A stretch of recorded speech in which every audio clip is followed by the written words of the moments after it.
Susan smacked and pushed me because I ignored her, and she got what she deserved. Don't forget to subscribe with alerts enabled. I'm an 18-year-old boy who was born entirely deaf and silent. In addition, I am half blind in my left eye. I live with my 28-year-old sister, who has taken care of me since our parents died. She recently married and left for her honeymoon, so I'll be alone for a few weeks. This occurred yesterday. Due to my condition, I usually go out with my sister, but she is on her honeymoon right now, so I had to go out alone. A new grocery opened in our neighborhood, and I needed some products, so I went there to get them. My apologies for wearing a red shirt that looked very identical to the employees who worked there, but a closer glance revealed that it was not the uniform. I was in the electronics department looking for batteries when I noticed an elderly man attempting to reach several DVDs on the top shelf. Because I am tall, I assisted him. He thanked me, I can lip read, and continued on his way. Then I started looking for the batteries. That's when I felt somebody grip my left wrist. I turned around, and a woman in her late 40s hit me. She was saying something, but I couldn't understand since her lips were flapping too fast. However, I was able to grasp some phrases, such as, "You ignore the job," etc. So I informed her that I am deaf. Apparently this was a bad decision since she grew enraged. She was yelling something, but I couldn't understand it. So I grabbed my notepad and began writing that I am deaf and mute. Before I could finish, she took my notebook and pen and threw them away. Then she hit me again and pushed me to the floor. Fortunately, by this point, a store employee had arrived to investigate the noise. He noticed me on the ground, pulled me up, and then inquired about what had occurred. Susan began yelling at the employee before I could sign with him. I don't know what she said because she wasn't facing me. After she finished, I told the employee that I couldn't hear or speak. Fortunately, he understood and communicated this to the lady, but she was still skeptical. She attempted to assault me again,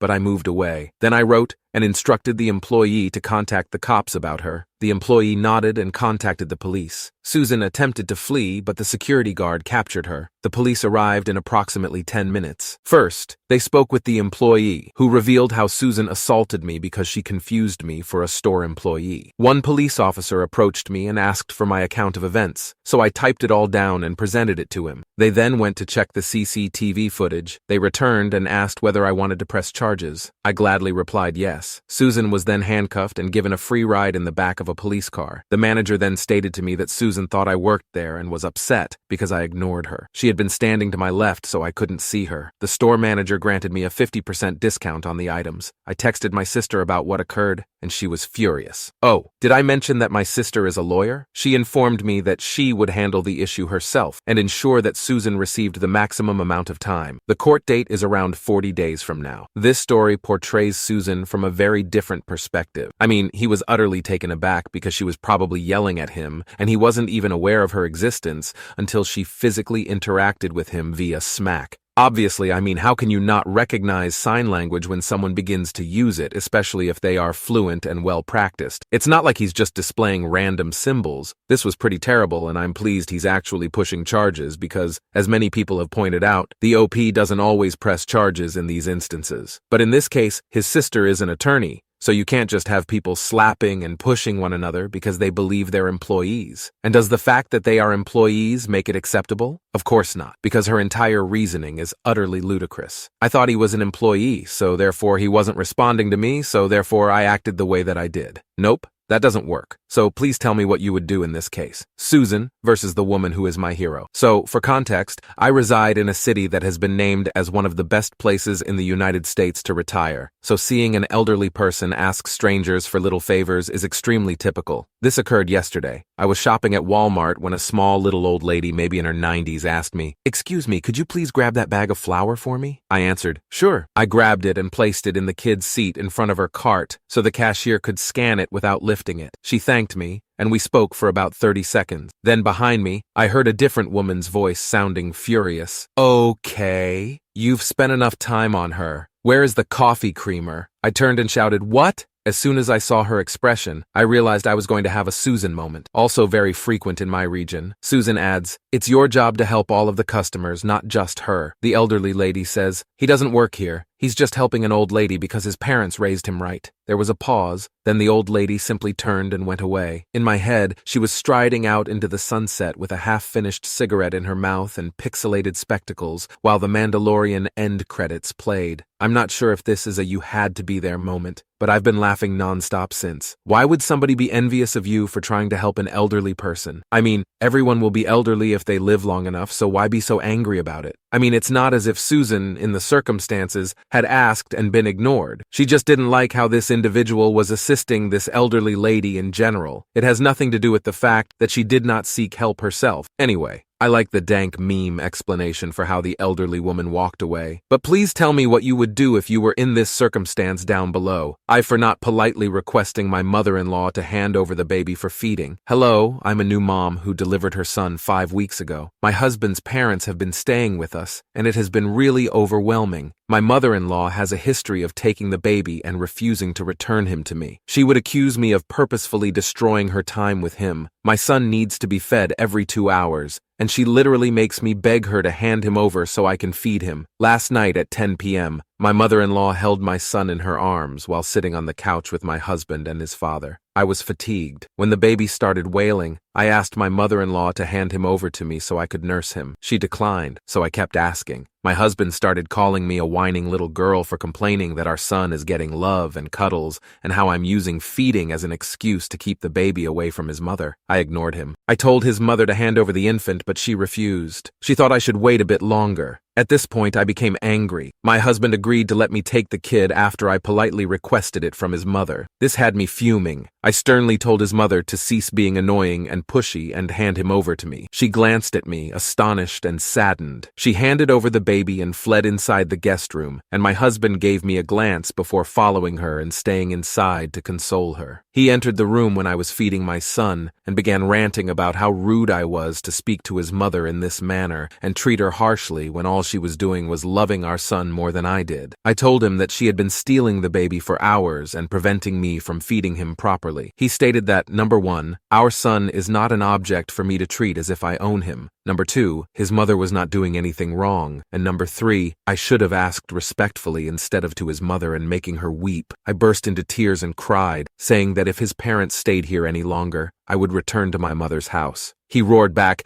"Shut the front door! You're only acting up because you don't want my parents around. What the F***ck is wrong with you?" and walked away. I feel bad thinking that maybe I was nasty to his mother, but I also believe that I reached my limit here. I'm not asking her properly as my spouse requested. If the infant needs to be fed every 2 hours, it should be obvious to everyone in the family, regardless of what people want to do with the kid, whether they want to cuddle with him or whatever. I'm not sure how important a rule it is, but if it has to be done, it has to be done. The parent's main goal in being there is to assist them in the early days of caring for the kid, but it appears that it is exacerbating the situation for the OP, the mother. It sounds like she would have a better time with the kid if they weren't there, so having them there to help is quite unhelpful. The comments the husband directed at the OP, the wife here, are pretty precise. He refers to her as a whiny little girl, and how dare she complain that his son is receiving love and cuddles? It appears that strange layers of hatred existed long before this story began. One of the top responses says, "Your husband is prioritizing his mother's emotional wants over your 5-week-old baby's physical needs. Get out now. This is only going to escalate. He's already shown that his own child isn't his top priority. That is not normal. That is terrifying. But do you think it's terrifying? Please let me know what you would do if you were in this circumstance down below. Who embarrassed a lunch thief at work? I've gotten some heat for this, so I really want to clear things up. I recently got a job at a tiny studio. There are numerous others in the building. Imagine an open-plan office with parts dedicated to each studio. Just to clarify, the person with whom I had an encounter does not work at my studio. I eat lunch at 1-ish, when most folks eat at 12. I came down early to eat around 12 p.m. I prepared coffee and noticed at the counter that my Tupperware in the sink was empty. Imagine my amazement when I turned around to see a man I didn't know sitting at the table, my meal on his plate. He had just put it in the microwave. I was furious for acting rashly. I sat down next to him and said, "Hey, that looks good. Mind if I try it?" Then, before he could respond, I took the plate away from him and grabbed his fork. As I began to eat, he and the other people there simply blinked in surprise. He then inquired loudly what I was doing, to which I replied, This was actually much better when I first cooked it. Probably lost some flavor in the fridge. He instantly realized it was my meal and turned a little crimson. I then questioned him about where he got the audacity to steal someone else's meal, and I asked them what they were doing when they returned it. He fumbled out some bullshit about not knowing it was mine, and I said, "Well, you knew it wasn't yours, right?" He basically mumbled something like an apology, and I added, "It's no problem. It was nice that he warmed it up for me at least," in an admittedly snappy tone. Then he stood up and went, leaving the audience in stunned stillness. Two of the silent onlookers, possibly his friends, informed me that I was rude to him, and that there were better ways to approach the situation. I advised them to consider how they'd feel if someone ate their meal before telling them to concentrate on their lunch while I focused on mine. It's been a little weird over lunch since then, and I get the idea that a few people are gossiping about me at work right now. Perhaps I could have been a little nicer, but I don't believe I was incorrect. I believe that these types of situations always boil down to whether he is stealing food out of necessity and simply needs help but does not know how to communicate it, or if he is stealing food out of laziness and could easily get his own food, make his own food, or bring his own food but chooses not to, and begins eating other people's food. Neither of them offers him a free pass to do anything he wants. But in one situation, the conditions are dramatically different because, if he can convey it, other people may be able to assist him in getting back on his feet. However, most of the time, it is the more lazy option of the two, at least for the most part in these stories. And if that's the case in this instance, I don't see anything wrong with the way the OP handled it. He didn't go out of his way to embarrass this guy or start going around informing everyone. He simply went about his business, doing what he needed to do at the time, and this is unlikely to happen again. But tell me what you think. Is it my fault that I informed my mother-in-law she could not be in the delivery room? My spouse, 33, and I, 30, are expecting a baby boy. We're barely keeping up with preparations and getting everything ready. His mother, a busybody who can be helpful at times, invited us to dinner and said she had an important request to make. She made her request at the dinner table, clearly stating that she wanted to be in the delivery room with me when I gave birth. I was surprised by her request. I assumed it had something to do with the nursery or diaper brand. I apologized, but only my mother and spouse would be there. She made a frown, went silent for a minute, then brought it up again and pushed, stating that she is just as much a grandma as my mother and that she only wanted to be there for support and watch her grandchild's first moments. My husband agreed with her. I just gazed at her and replied, "It's okay. You'll be able to be in the delivery room when your son gives birth." Everyone stopped eating, and my mother-in-law abruptly departed the table. Despite the fact that I hadn't finished my dinner, my spouse insisted that we go. In the car, he lost it on me. What brain cell made me think it was a good idea to tell his mom that? I told him his mother kept pushing even after I'd given her an answer. Nonetheless, he stated it was the most messed up thing he'd ever heard me say. I responded that I was simply frustrated and did not intend to harm her feelings or cause problems. He stated that if I don't want problems, I should stop making it difficult and simply agree to his mother's request. He then rants about how it's also his son and declares that if his mother isn't allowed in, he won't be either. Now, I'm not sure if he meant it or if he just said it in the heat of the moment, but it made me angry. When I try to talk to him, he ignores me and acts as if I am not present. I believe I overreacted and caused stress by behaving inappropriately. Man, this is a tough one. Ultimately, it is her choice, but what she cannot control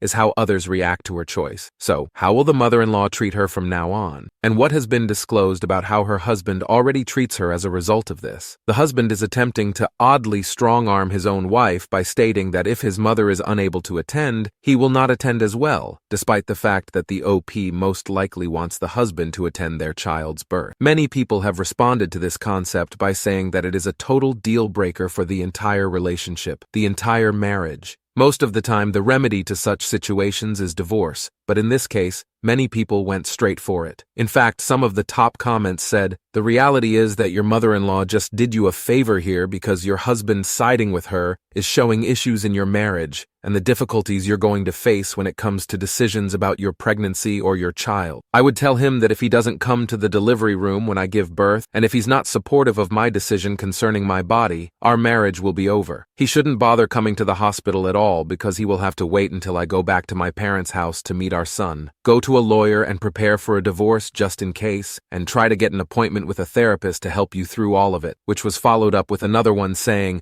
"OP needs to prepare herself for the worst outcome. The mother-in-law literally ambushed her by making that request in front of everyone and not taking no as an answer. There are a million reasons why OP just wants her mother and husband in the delivery room. I agree with your advice. OP should seek a lawyer and be prepared. They want to play like kids, but someone needs to remind them all. No means no, and actions require consequences.